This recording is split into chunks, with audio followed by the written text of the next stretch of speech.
Child of the Owl, Chapter 6, page 181. We can't stand out here all the time. I looked around and saw a little alley just behind us.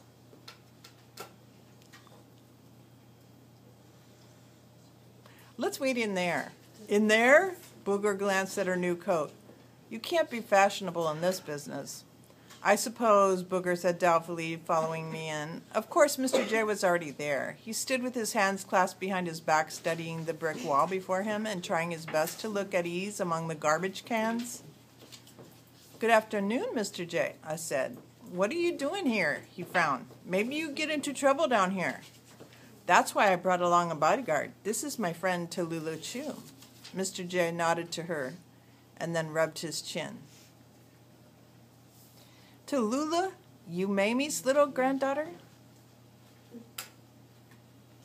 Yes, you knew Grandmom? Oh yes, good singer, he explained to me. Bunch of us used to get together and listen to records of Chinese opera. Sometimes she sing.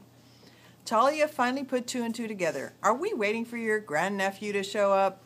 Yes, Mr. J said in a way that even shut up Talia. We moved further back in the alley, inside a dark doorway against a large corrugated iron door with "No Parking" painted over its front in big, broad strokes.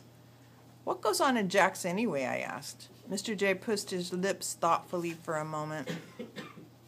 They shoot pool, play pinball, smoke cigarettes, think of how to get into more trouble, you bet. No one ever goes in before 3. All no-goods, asleep. Mr. J settled down into a squat, his back against the door. I tried it, but my legs ached where they joined my hips, so I just stood up with my back against the doorway for support.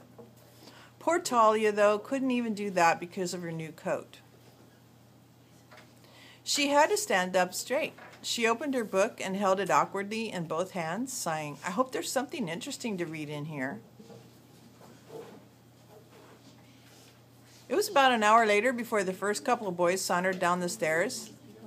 Hey,